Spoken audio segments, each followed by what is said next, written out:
तू नहीं जानती आज मैं कितनी खुश हूँ। देखना कितने धूमधाम से करेंगे हम तेरी शादी। बस हमेशा इसी तरह मुस्कुराती रहे, हमेशा इसी तरह खुश रहे मेरी बच्ची। वर्षा,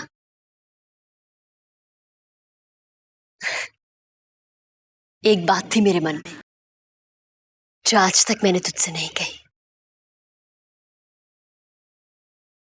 वर्षा, तुम्हारे कदम इस घर के लिए बहुत शुभ हैं। जब से तुम आई हो तब से हर मंगल काम शुरू हो गया है।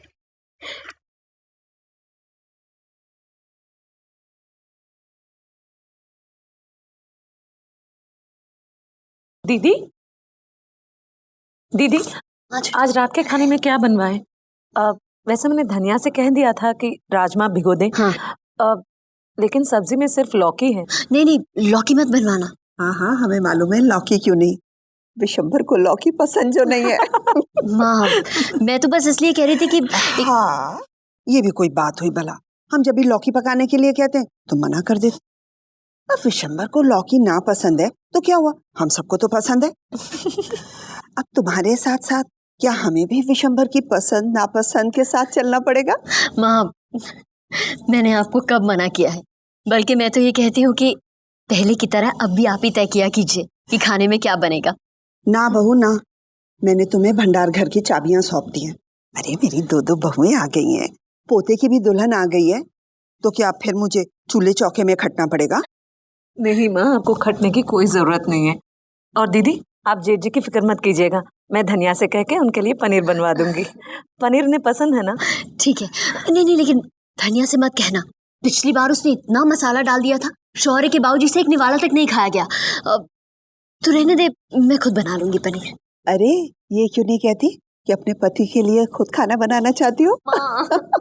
और बेचारी धनिया में मीन मेक निकाल रही है। हाँ फिर।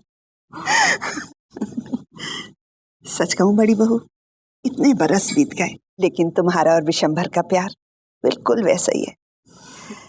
उसे तुम्हें देखे बिना चैन नहीं, और तुम्हें हर पल उसका ख्याल रहता है। अरे अरे देखो तो छोटी, कैसे नई नवेली दुल्हन की तरह शर्मा रही है। शौर्य और वर्षा को देखती हूँ ना तो वो दिन याद आ जाता है जब तुम दुल्हन बनकर इस घर में आई थी। बहू, तब से लेकर अब तक तुम दोनों की उम्र चाहे थोड़ी सी ढली है, पर तुम्हारा प्यार हर रोज नया परवान चढ़ता है। सच, तुम दोनों की जोड़ी हमेशा बनी रहे, किसी की नजर ना लगे। बस अब तो भगवान से यही प्रार्थना है, जिस तरह मेरे दोनों बहुओं को प्यार और इज्जत मिली है, वैसे इस घर की बेटी को अपने ससुराल में जाकर इतना मान सम्मान मिले और अपने पति से इतना प्यार मिले कि उसका आंचल खुशियों से भर जाए।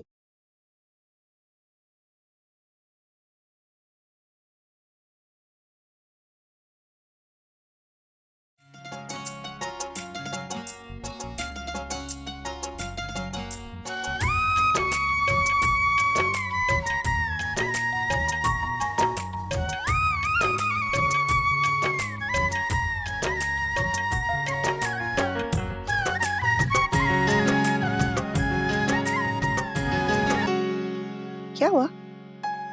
वो फोन की घंटी बजी थी ना दादी। फोन की घंटी? नहीं तो। अच्छा, मुझे लगा।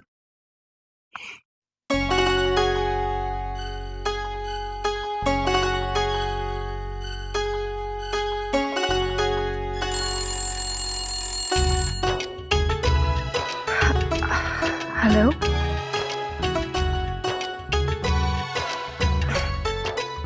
No, wrong number.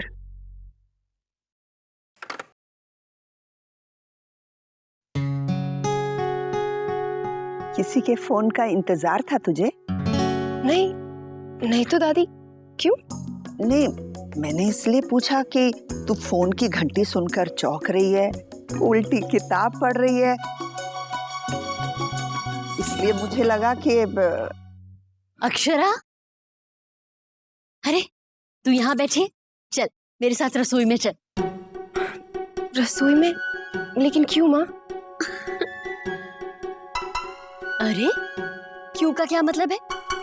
बेटा तेरी शादी तय हो गई है, कुछ खाना वाना बनाना सीखना है ना, ताने नहीं सुनने मुझे तेरी सास से।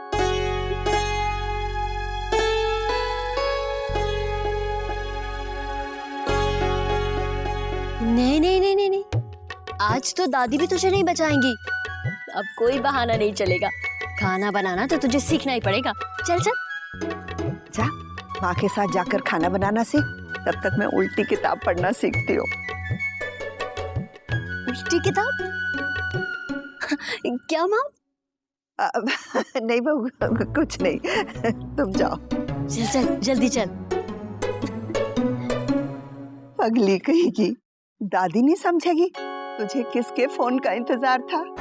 अरे हमने भी कभी उम्र का यही कच्चापन पार किया था।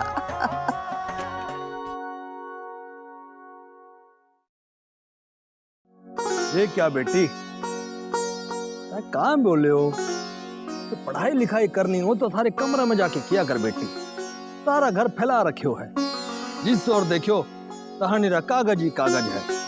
लेकिन दादाजी मेरे कमरे में तो इससे भी ज्यादा कागज है। मैं बहुत कंफ्यूज हूँ। कल प्रोजेक्ट जमा करवाना है और मुझे कुछ समझ में नहीं आ रहा है।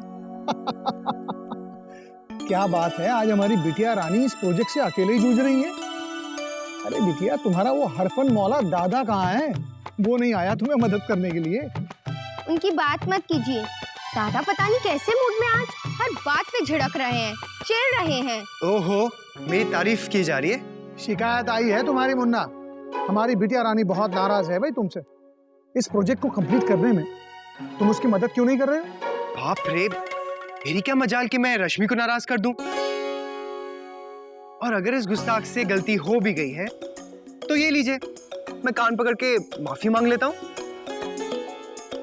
भाई जेल है छोरी, भाई थारे भाई ने तो अपनी गलती की माफी भी मांग ली, अब तो माफ कर दे छोरी।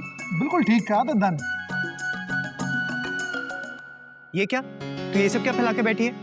और कंप्यूटर के जमाने में कागज क्यों काले कर रही है? जानती नहीं कि एक कागज बनाने के लिए कितने पेड़ कटते हैं?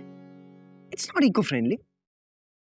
और किसी को डांटना क्या इको फ्रेंडली होता है?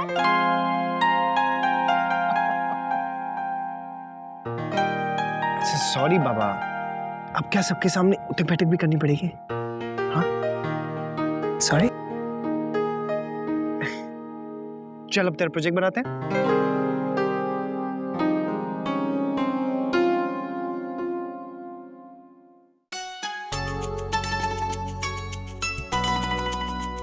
ओहो, तो ये था आपका इम्पोर्टेंट प्रेजेंटेशन।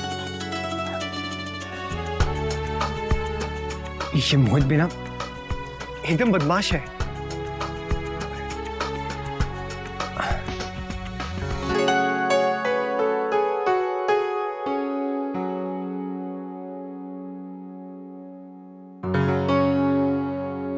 मेरा तो खाना भी तैयार हो गया, शौर्य के लिए कल के कपड़े भी रेडी कर दिए, और हाँ दादी को उनकी दवाइयाँ भी दे दी। मेरे तो सारे काम निपट गए। अब तू बता, तेरे नोट्स तैयार हुए या नहीं? क्या बात है, आज तो मैडम पढ़ाई में बड़ा खोई हुई है। ये क्या वर्षा, अब बोल, तुझे उससे प्यार नहीं हुआ? वर्षा, वर्षा मेरे नोट्स मुझे वापस कर, वरना वरना क्या? वर्षा वर्षा प्लीज देना।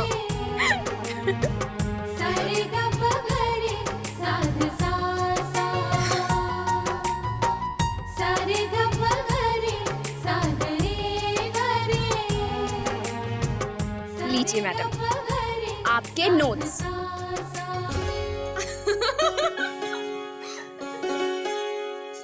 अच्छा बाबा ले। और हाँ, अपने नोट्स मैं खुद ही बना लूंगी।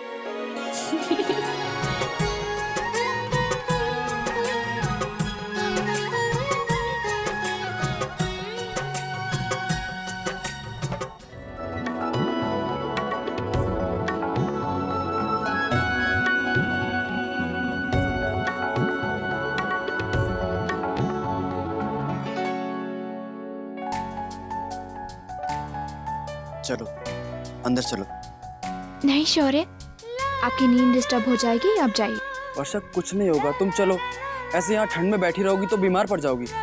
मुझे कुछ नहीं होगा शौर्य, आप जाइए, मैं यहीं ठीक हूँ। बाप रे, कितनी बहस करती हो तुम। देखो अगर लड़ना भी है ना तो भी अंदर चल के लड़ो। चलो। मैंने कहा ना, आप जाइए, सो जाइए। तुम ऐसे नहीं मानोगी ना, बहुत जिद्दी हो ना तुम। अरे ये क्या कर रहे हो शौर्य? शौर्य कोई देख लेगा, मुझे नीचे उतारो प्लीज। कोई नहीं देखेगा। प्लीज शौर्य। कौन देखेगा? माँ बाबूजी, काका काकी सब सो गए, बस एक हम ही हैं जो यूं आधी रात को रोमांस कर रहे हैं। बहुत भारी हो यार।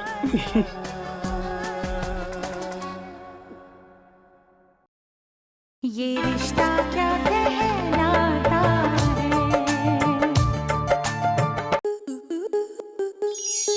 आपके मनोरंजन पर अब नहीं लगेगा कोई ब्रेक।